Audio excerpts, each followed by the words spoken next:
Hello, it's Joe here for Joyrider TV.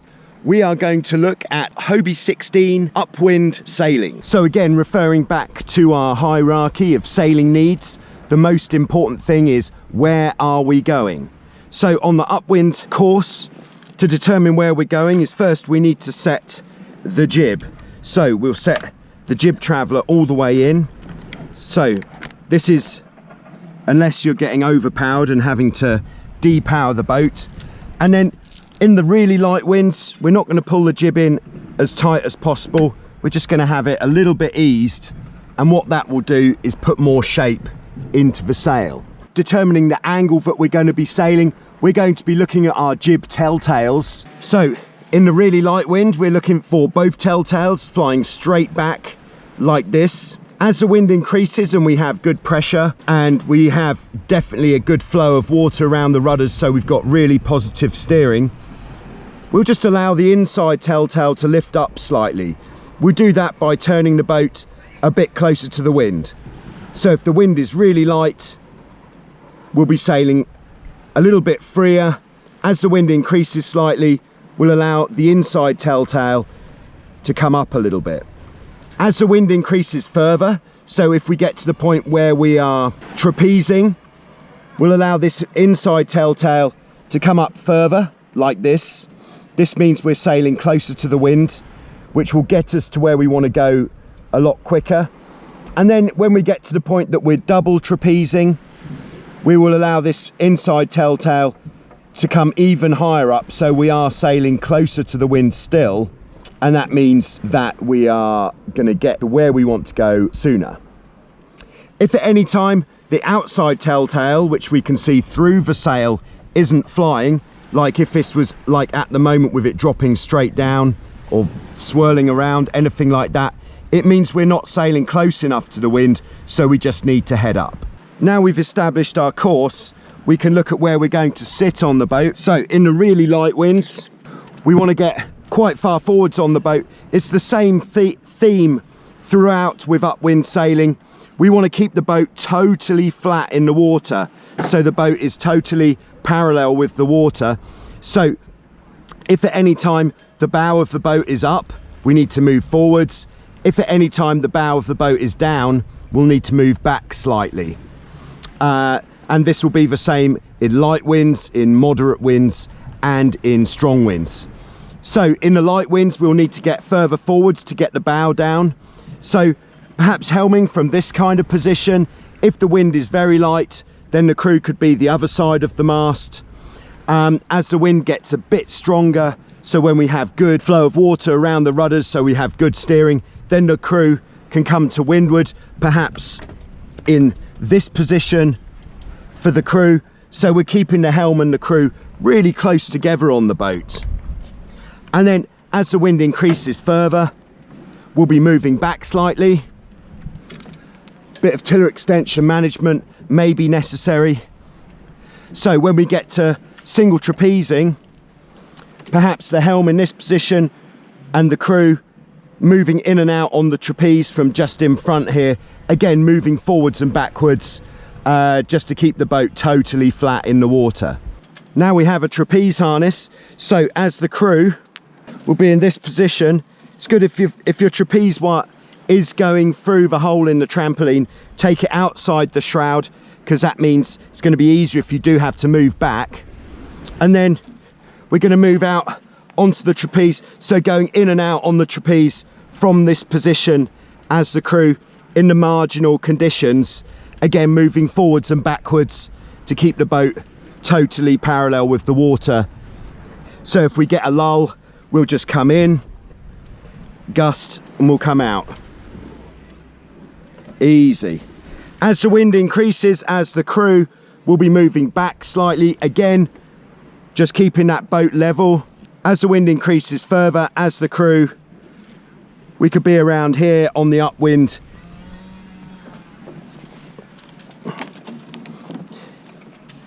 As the helm, once we get to the stage where we're lifting the hull with the crew out on the trapeze, we're going to move out as well. Important to make sure we are hooked on. Of course, So when we're initially trapezing, as the helm on the upwind, we'll be quite far forwards again, trying to keep the boat totally flat. And then as the wind increases, we'll just come back slightly, thus. So finally, our sail settings on the upwind. With the Traveller on the upwind, we're going to have the Traveller in the centre. And then with the main sheet, we're just going to pull it in so that the telltales on the main sail are filling. At the moment, you could see the sail shape is pretty disastrous. That's because we have no downhaul on. So we'll pull the downhaul on. And there we can see a nice curve going into the mainsail. And that curve is going to give us more power. So when the wind is really light, it's important not to pull the mainsail in too tight. In too tight will be much worse for our boat speed than having it too loose. So it's better to have the sail just on the loose side in the really light winds. And then as the wind gets stronger, once we're feeling good pressure around the rudders and we've got good steering, then we can start to bring the main in a bit tighter. The same with the jib. As we start going faster, we can pull that in tighter as well. And then once we get to the stage where we're single trapezing, as in the gusts, we can sheet in a bit more. And then if the wind eases off, we'll just ease the mainsail out. This is if you are not overpowered. Don't do this if you are overpowered, because this will mean you will capsize. So single trapezing, as we get more wind, we can increase the tension in the main sheet a little bit. As the wind drops, we'll just ease that out to make sure that we're not oversheeted. Once we get to the stage where we're double trapezing,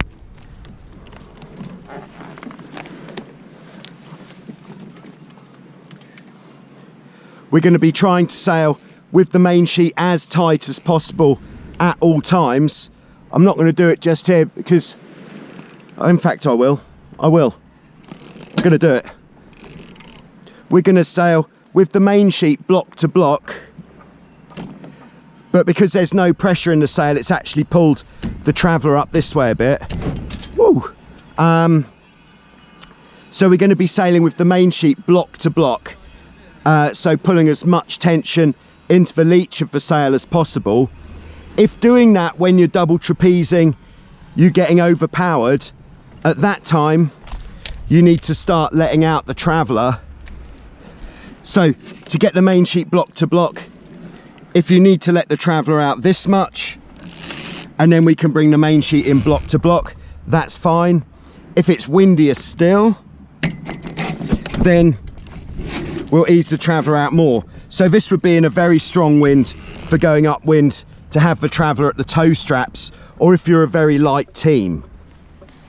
And then as we're sailing along, for the gusts and lulls, if we get hit by a gust, we'll use a combination of steering and main sheet to control the boat. If it's a small gust, we'll allow the boat to come up towards the wind slightly. But if the gust is such that to control the power, we'll turn up towards the wind so much that the boat will slow down, that's the time when we'll use a combination of steering and main sheet to control the power. Heading up slightly and easing an armful of main sheet at the same time. If the hull starts coming down and you're not sheeted in hard, then you should be sheeting in as the hull starts coming down. So what we're trying to do is just keep this windward hull out of the water at all times. Okay, if we sail into an area of generally less wind and we're feeling underpowered and we have had the Traveller out, then we'll bring the Traveller back in so that we're keeping our power on the upwind, so we're never underpowered. If at any point you feel that you can't sail closer to the wind, if your Traveller is out, by pulling the Traveller in, you'll be able to sail closer to the wind. So there is a fine balance with the Traveller between pointing and power, the ability to pull your main sheet in tight.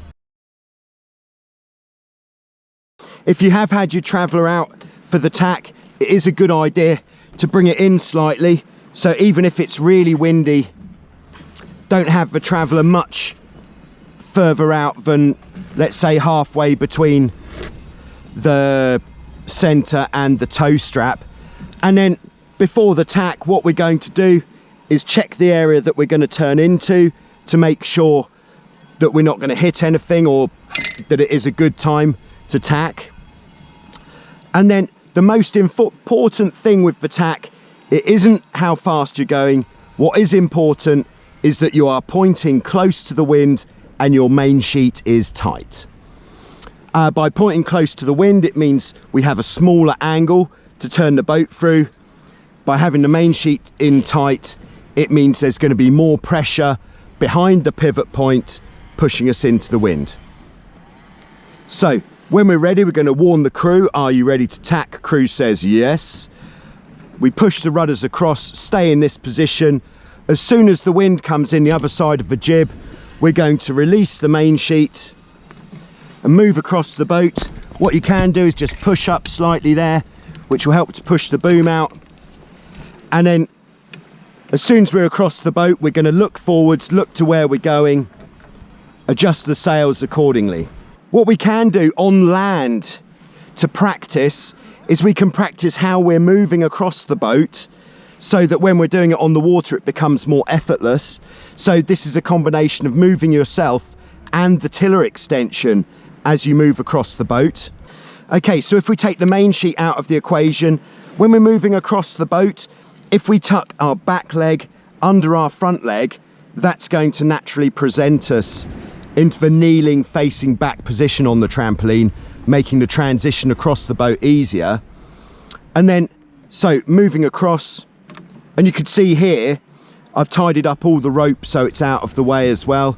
So if we're pushing the rudders across, then just one little push to get onto the knees, grabbing the tiller extension on the new side low down, and that makes it easy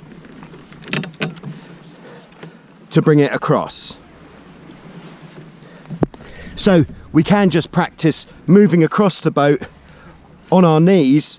We'll try doing that with no hands to see how that goes. Oh, almost no hands. So you can practice this movement. If you do have problems with your knees, perhaps you'll need to adopt a different technique, but this is a good way of moving across the boat. Thanks for watching. I hope this has been useful for you. There'll be more videos coming up addressing tacking and jibing specifically, but for now this is an overview just to help you through these winter months. If you are enjoying this series of videos, perhaps you'd like to help me to make more videos in the future. Doing that, you can click on the link below which says Patreon, where you can become a patron of the channel and help me financially to make more videos in the future. Thanks very much. Happy sailing. Is that how you tack?